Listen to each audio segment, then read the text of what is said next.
Hello guys, कशा आहात सगळे? मी आज तुम्हाला पिलिग्रीम पिलिंग सोल्युशनचा रिव्ह्यू देणार आहे. हे मी सोल्युशन फर्स्ट टाईम यूज करते आहे. तर ह्याच्यामध्ये तुम्हाला 25% AHA, 5% BHA आणि 2% BHA हे इन्ग्रेडियंट्स इन्क्लूड्स आहे. ह्याचा उपयोग ह्याच्यासाठी होतो की तुमचे जे फाईन्स लाईन्स आहे, पिगमेंटेशन्स आहे किंवा आणखीन काही प्रॉब्लेम्स आहेत ते तुमच्या स्किनचे प्रॉब्लेम्स रिड्यूस करतो. आणि हे यूज कसं करायचं आहे, हे जर तुम्ही पहिल्यांदा यूज करत असाल तर महिन्यातनं फक्त 2 वेळाच तुम्हाला यूज करायचं आहे आणि नंतर तुम्ही वीकमध्ये 2 वेळा यूज करू शकता. आणि हे फक्त रात्रीच यूज करू शकतो आपण, जेणेकरून रिझल्ट चांगला.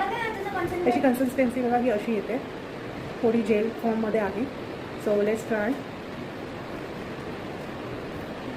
सो 10 मिनिट्स मी हे माझ्या चेहऱ्यावर लावून ठेवणार आहे आणि काय इफेक्ट होतो आहे, इचिंग होतं आहे की नाही, की कसा फील येतो ते मी तुम्हाला 10 मिनिट्स नंतर चेहरा वॉश केल्यानंतर सांगणार आहे. तर मी 10 मिनिटानंतर आपला चेहरा वॉश केला आहे आणि तुम्ही पाहू शकता माझ्या चेहऱ्यावर हलकासा ग्लो आला आहे आणि